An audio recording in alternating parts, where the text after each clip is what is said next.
আপনি জানেন কি আজকেও দুটি ছিনতাইয়ের ঘটনা ঘটেছে এবং একজনকে একেবারে ওপেন ভাবে 4টি গুলি করে তার থেকে 160 ভরি স্বর্ণ ছিনতাই করার ঘটনা ঘটেছে।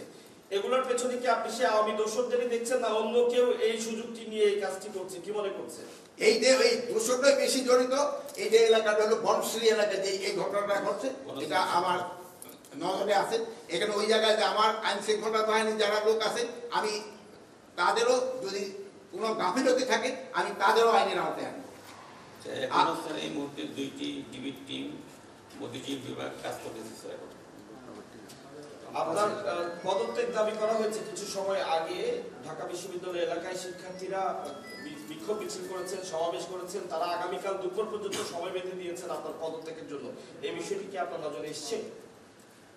এই আমার এই পদত্যাগের ব্যাপারে আজকে তো প্রথম না, মানে তারা আমার যেই কারণে পদত্যাগ করতে বলে ওই কারণগুলি যদি আমি উন্নতি করে দিতে পারি তো তার কোনো পদত্যাগের প্রশ্ন না। তারা চাচ্ছে আইন শৃঙ্খলা পরিস্থিতি উন্নতি।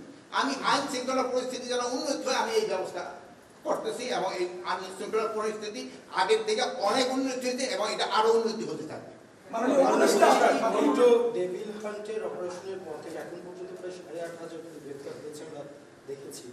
তারপরে আপনাদের একজন ঊর্ধ্বতন কর্মকর্তা কিন্তু বলেছে চাঁদাবাজি কমে গিয়েছে কিন্তু ছিনতাই চুরি বাড়ছে, যেটা প্রতিনিয়ত আমরা রাতে দেখি।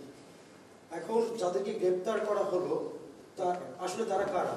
আর এই যে রাতে প্রতিনিয়ত যে ঘটনা ঘটছে, শুধুমাত্র রাতে নয় সারা দেশেই ঘটছে অপ্রীতিকর ঘটনাগুলো, তাদেরকে কেন গ্রেপ্তার করা হচ্ছে না? আপনি গ্রেপ্তার কিন্তু করা হচ্ছে, বা যে পরিমাণ গ্রেপ্তার করা উচিত হয়তো সেই পরিমাণ হয়তো হচ্ছে না।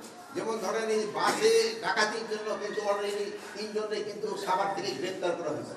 গ্রেপ্তার হচ্ছে এবং গ্রেপ্তার এটা চলতে থাকে।